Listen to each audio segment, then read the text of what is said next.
കൂട്ടുകാർക്ക് കർത്താവ് യേശുക്രിസ്തുവിൻ നാമത്തിലേക്ക് സ്നേഹവന്ദനം. ഇന്നത്തെ വീഡിയോയിൽ നമുക്ക് യോന പ്രവാചകന്റെ ചരിത്രം നോക്കാം. യോന എന്ന പേരിൻ്റെ അർത്ഥം പ്രാവ്. സെബൂലൻ ഗോത്രത്തിൽപ്പെട്ടവനാണ് യോന പ്രവാചകൻ. അമീത്തായുടെ മകനാണ് യോന. തൻ്റെ പേരിലുള്ള പുസ്തകത്തിന് പുറമെ യോനയെക്കുറിച്ചുള്ള ഏക പഴയ നിയമ പരാമർശം 2 രാജാക്കന്മാർ 14-ാം അധ്യായം 25-ാം വചനത്തിലാണ്.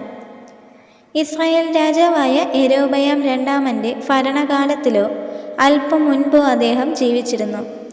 യെരോബയാം രണ്ടാമൻ ചുറ്റുമുള്ള രാജ്യങ്ങളെ കീഴടക്കി ഇസ്രായേലിൻ്റെ അതിർത്തി വിസ്താരമാക്കുമെന്ന യോനയുടെ പ്രവചനം നിറവേറി. ഇസ്രായേലിൽ ശുശ്രൂഷ ചെയ്തുകൊണ്ടിരുന്ന കാലത്താണ് ദൈവം യോനയെ നിനവയിലേക്ക് അയച്ചത്. നിനവയിലെ ജനത്തോട് പ്രവചിക്കുന്നതിന് യഹോവ യോനയോട് കൽപ്പിച്ചു.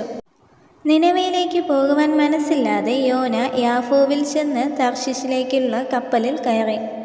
സമുദ്രത്തിൽ കൊടുങ്കാറ്റടിച്ചു. കപ്പൽ മുങ്ങുമാറായി. രക്ഷയ്ക്ക് വേണ്ടി തൻ്റെ ദൈവത്തോട് പ്രാർത്ഥിക്കുവാൻ യോനയോട് കപ്പൽ പ്രമാണി ആവശ്യപ്പെട്ടു. കൊടുങ്കാറ്റ് ശമിക്കാത്തതിനാൽ ദൈവകോപത്തിന് കാരണക്കാരനായ വ്യക്തിയെ കണ്ടുപിടിക്കുവാൻ ചീട്ടിട്ടു.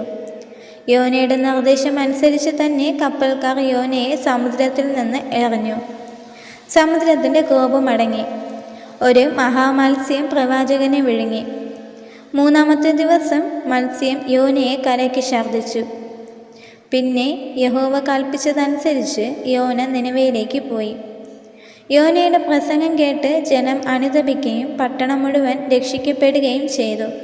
താൻ പ്രവചിച്ചതുപോലെ നഗരം നശിക്കാത്തതിൽ കോപിതനായ യോന തൻ്റെ ജീവൻ എടുത്തുകൊള്ളുന്നതിന് ദൈവത്തോട് അപേക്ഷിച്ചു. എന്നാൽ കരുണയുടെ ആവശ്യം എന്താണെന്ന് ദൈവം യോനയെ പഠിപ്പിച്ചു. യോന കടലാനയുടെ വയറ്റിൽ 3 രാവും 3 പകലും ഇരുന്നതുപോലെ മനുഷ്യപുത്രൻ 3 രാവും 3 പകലും ഭൂമിയുടെ ഉള്ളിലിരിക്കും എന്ന് യേശുക്രിസ്തു തൻ്റെ പുനരുദ്ധാനത്തെക്കുറിച്ച് പ്രസ്താവിച്ചു. പ്രവചനത്തിൻ്റെ കർത്താവായ യോനയും 2 രാജാക്കന്മാർ 14-ാം അധ്യായം 25-ലെ യോനയും ഒരാളല്ലെന്ന് ചില വിമർശകന്മാർ വാദിച്ചു. എന്നാൽ പാരമ്പര്യങ്ങൾ ഇരുവരും ഒരാളാണെന്ന് ചൂണ്ടിക്കാണിക്കുന്നു. യോന പ്രവാചകൻ യെരോബയാം രണ്ടാമൻ്റെ കാലത്ത് പ്രവചിച്ചു എന്ന് യഹൂദിയവാദികൾ ഉറപ്പായി വിശ്വസിച്ചു. ഏലിയാവിനെ സൽക്കരിച്ച സാരാഫാത്തിലെ വിധവയുടെ പുത്രനാണ് യോന എന്ന് എലിയാസർ റബി പറഞ്ഞു. യോനയെ വിഴുങ്ങിയ മഹാമത്സ്യം ഈ ഉദ്ദേശത്തിനു വേണ്ടി ലോകസ്ഥാപനത്തിൽ തന്നെ സൃഷ്ടിക്കപ്പെട്ടു എന്ന് അദ്ദേഹം പഠിപ്പിച്ചു.